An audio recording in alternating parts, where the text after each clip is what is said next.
We're going to take a review of the idea of combining like terms. Remember that like terms are defined by two terms that have the same variable and the same exponent. So in this case, these two are like terms because they each have a variable x and they each have an exponent of 3. In this case, these two both have a variable of y, but one has an exponent of 2, one has an exponent of 1, so they're not like terms. And you could have something like this, 8x squared and 3y squared. And even though they have the same exponent, they don't have the same variable, so they're not like terms. Did you know if you have just two regular old numbers, they are like terms because regular old numbers are like terms. All right, let's pour through some examples.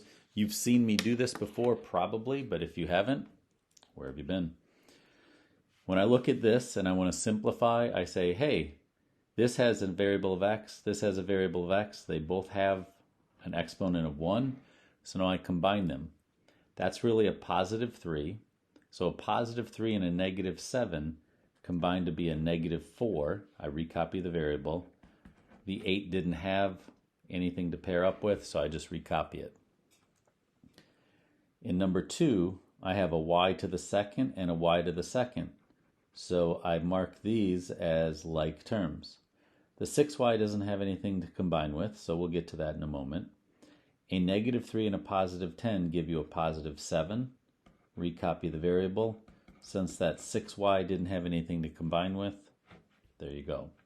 By the way, somebody else could have said 6y plus 7y squared, different order, and they're correct. Just like somebody else over here could have said positive 8 minus 4x, and that's the same thing as that. Positive 8, negative 4, positive 8, negative 4. Moving on to number 3. I spot some like terms. There they are. Here's two numbers. Those are like terms. So the variable part's going to come first. A positive 2 and a negative 6 is a negative 4. And then a positive 5 and a positive 12 is 17.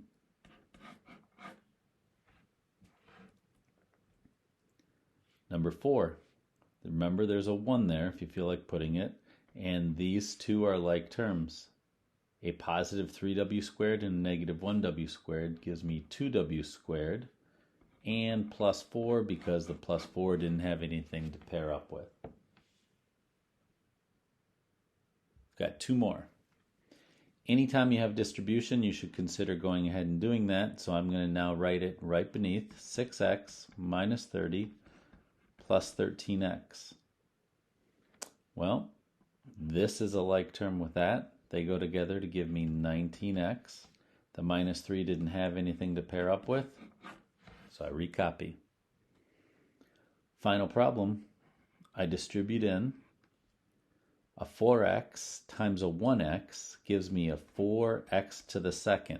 Let's review how I got that. Remember, there's secretly a coefficient of 1 and an exponent of 1. When you multiply, the coefficients multiply, so 4 times 1 is 4. You add your variables. 1 plus 1 is 2. All right, so that was my first swoosh. My second swoosh would give me a minus 8x. And then this plus 5.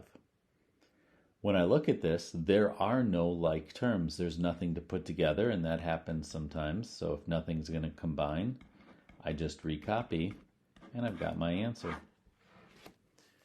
You'll end up combining like terms as you're solving some equations.